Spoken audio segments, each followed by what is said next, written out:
Yo yo yo, my people. Welcome back to the channel that never misses an episode so you don't have to miss a beat. If you're new here, hi, I'm your host, and this is where we break down every twist, every tear, and every did she really just say that moment from your favorite Mzansi dramas. And today, my friends, we are talking about Kwababa. If you don't know, now you know. Kwababa is set in Gcwabe, Deep Kloof, and it follows the Mackay's family and the Motalang family, two households tangled up in love, tradition, legacy, and honestly, a lot of drama. At the center of it all we've got Zwelithini Mackay's, our leading man, the firstborn son who's supposed to step up as Inkosana, lead the family, and basically carry the whole Mackay's legacy on his shoulders. No pressure, right? And then there's Bhumi Motalang, the woman he's trying to build a future with, except, surprise, the ancestors and the family elders have other plans. Okay, before I get ahead of myself, let's get into today's episode. Grab your tea, get comfortable, because this one had me sitting forward on my couch. Let's go scene by scene. Scene 1. The Mackay's homestead, early morning. So we open at the Mackay's homestead, and it's early morning, that soft golden light, the kind of calm that you just know is not going to last. Zwelithini is up before everyone else, standing outside near where the family holds their rituals, and you can see he's got something heavy on his mind. He's not sleeping right, guys. You can see it on his face. His mother, Mama Mackay's, the family matriarch, the woman who somehow always knows exactly what's going on before anyone tells her, comes outside and finds him there. And she doesn't even ask what's wrong, she just goes straight in with, "You've been carrying something since the ceremony. Speak." I mean, the confidence of that woman. She's not playing games. And this is where we get confirmation of something the show's been hinting at for a few episodes. Zwelithini is having serious doubts about stepping into the Inkosana role. Not because he doesn't respect the family, but because he feels like he's being forced to choose between the life he wants to build with Bhumi and the life that's been mapped out for him since before he was born. Can we just talk about how relatable that actually is? Family expectation versus personal happiness. Kwababa really said, "Let's make everyone cry today, and I'm here for it." Mama Mackay's response, though? She basically tells him that being Inkosana was never about what he wants, it's about what the family needs. And she drops this line about how his father carried the same doubts and still rose to the occasion. Chills. Actual chills. Scene 2, the Motalang house, same morning. Meanwhile, and you know I love a good meanwhile, we cut over to the Motalang house, where Bhumi is getting ready for the day, and her father is sitting at the table looking like a man who has not slept either. Turns out, word has reached him about a traditional obligation tied to Zwelithini's past, something involving a prior arrangement or promise made years ago, way before Bhumi even entered the picture. And listen, Baba Motalang is not happy. He's the type of father who will smile at you in public and then quietly plot behind the scenes, and you can tell in this scene he's already forming a plan. He tells Bhumi, very calmly, almost too calmly, that she needs to keep her eyes open when it comes to Zwelithini's family. He doesn't say more than that, but the way he says it. Girl, run. That's foreshadowing if I've ever seen it. Bhumi, bless her heart, defends Zwelithini immediately. She's loyal, she believes in what they're building. But you can see a flicker, just a flicker, of doubt cross her face after her father plants that seed. That's the thing about this show, they don't hit you over the head with it, they just let it simmer. And I love that for us.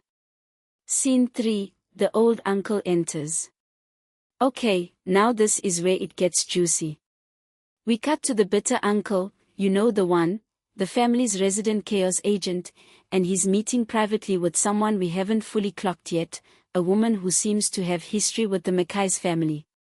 She's dressed sharp, confident, calculated. And the uncle is basically laying out this whole plan about how, if Zwelithini fails to fulfill this traditional obligation properly, there might be grounds to challenge his right to the Inkosana title altogether. I actually gasped at this part, not gonna lie. Because we all know this uncle has been salty about not being in line for leadership himself, but bringing in an outside player. That is next level scheming. This is giving family boardroom drama and I am absolutely obsessed. The woman, let's call her the mystery woman for now because the show hasn't fully revealed her deal, hints that she has proof of something that could unravel everything Zwelithini has built. Proof of what, though? That's the question, my people. That's the million-rand question.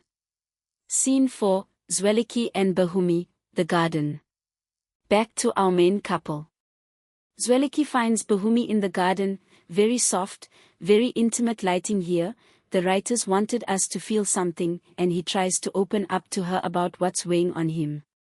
He doesn't tell her everything, of course he doesn't, that would be too easy, but he does admit that there's unfinished business from his past that could affect their future together.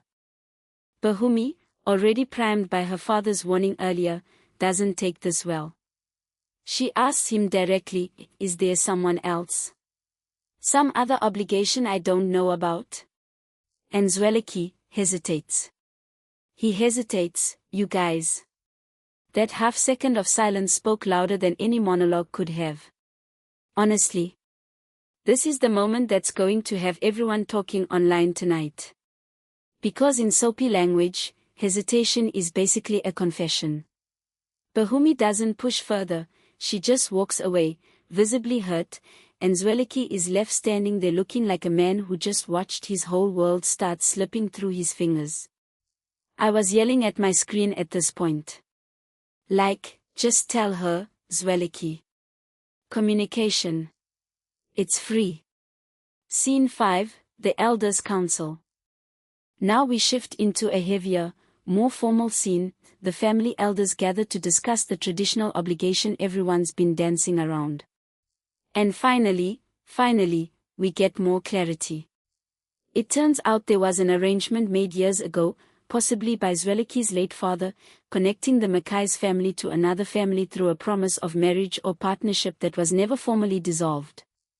The show is being cagey about exact details, which, fair enough, they need some mystery left for future episodes, but the elders are making it clear, if this obligation isn't addressed the right way, it could bring shame on the family name, disrupt the ancestral blessing over the household, and, this is the juicy part, potentially open the door for someone else to contest Zwelithini's position as heir. The bitter uncle, sitting quietly in this meeting with the smuggest little expression, clearly already knows exactly where this is headed. He barely says a word, but his body language. Chef's kiss. Pure, unbothered villain energy.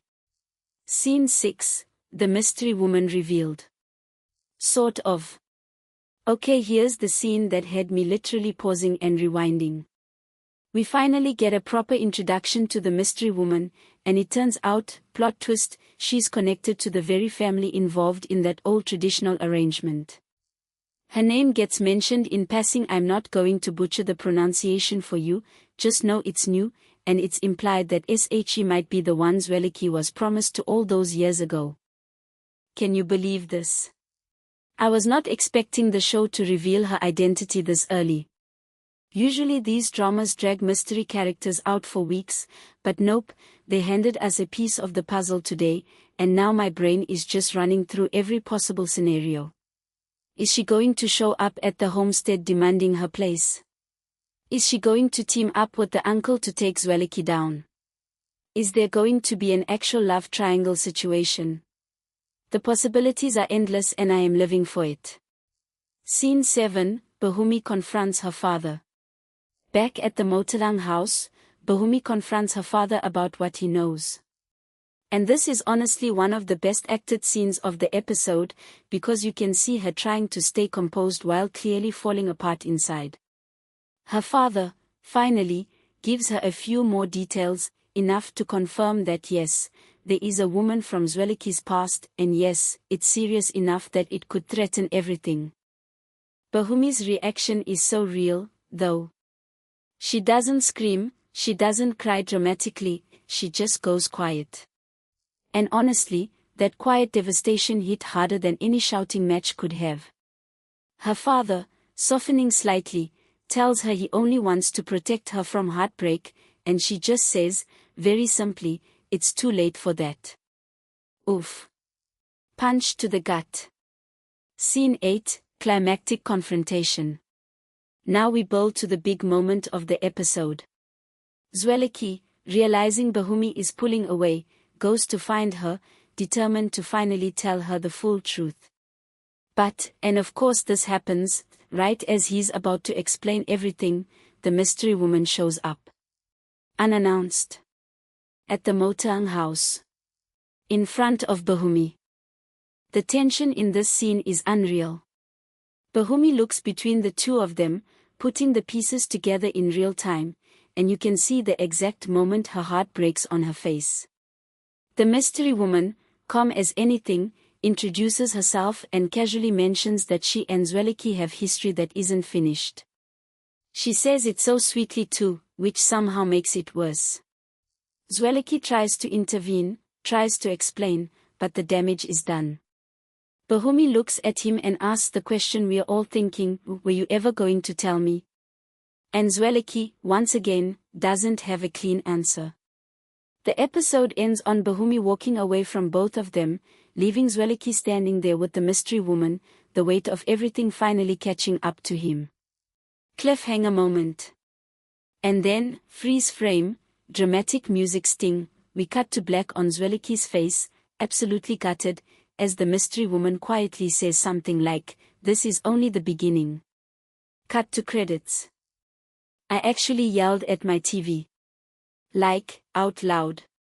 My neighbors probably think something happened to me. Host reaction speculation segment. Okay, so let's talk about this, because there is so much to unpack. First of all, that ending. Cruel. Absolutely cruel, in the best way. Kwababa really knows how to leave us hanging. Here's my prediction for the next episode.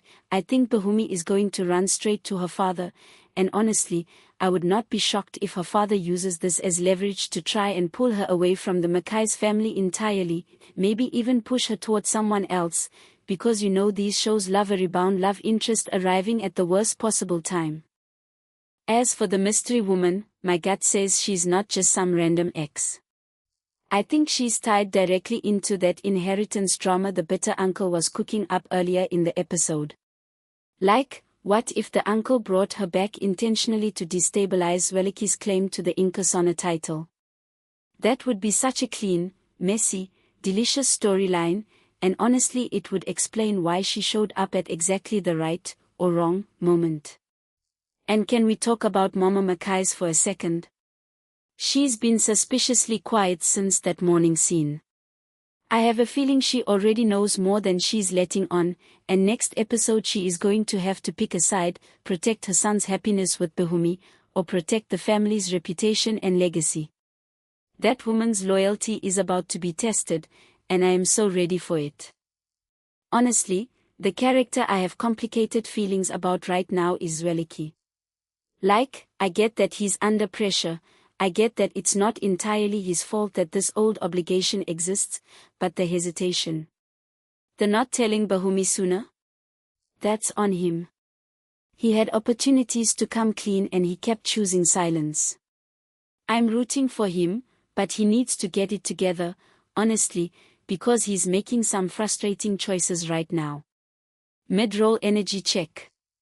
Okay, if you're still with me, drop a comment right now telling me who you think the mystery woman really is. Is she connected to the uncle's scheme? Is she genuinely still in love with Zweleki? Or is this about to turn into a full-blown custody of legacy situation? I want to hear your theories because some of you cook up predictions better than the writers themselves, I swear. Final thoughts. Look, at the end of the day, this episode did exactly what a good drama episode should do. It slowed down just enough to build real emotional stakes, and then it detonated everything in the last 5 minutes. That's the Kwababa formula, and honestly, it's working. I was invested from that first quiet morning scene all the way to that gut punch ending. The performances today were also just chef's kiss, the actress playing Bahumi especially, because that quiet devastation instead of over-the-top screaming. That's a choice, and it paid off completely. And the actor playing the bitter uncle continues to be an absolute menace in the best way. Every scene he's in, you just know he's 5 steps ahead of everyone else. OUTRO. Alright, my people, that's the full recap for today's episode of Kwababa. If you enjoyed this breakdown, please hit that like button, it genuinely helps this channel so much, and if you're not subscribed yet, what are you even doing? Subscribe, turn on that notification bell, because you do not want to miss my reaction to whatever chaos is coming next. Drop your predictions in the comments below, who's Team Bahumi, who thinks Zweliki deserves a redemption arc, and who's already side-eyeing that mystery woman. Let's talk about it down there, I read every single comment. Next episode, we are hopefully getting some answers about who this woman really is, how Bahumi responds to this betrayal, and whether the bitter uncle scheme is about to blow up in his face, or actually work.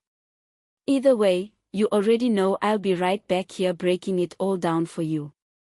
Until then, take care of yourselves, stay hydrated, don't go making any traditional promises you're not planning to keep, and I will see you in the next recap. Peace. End screen.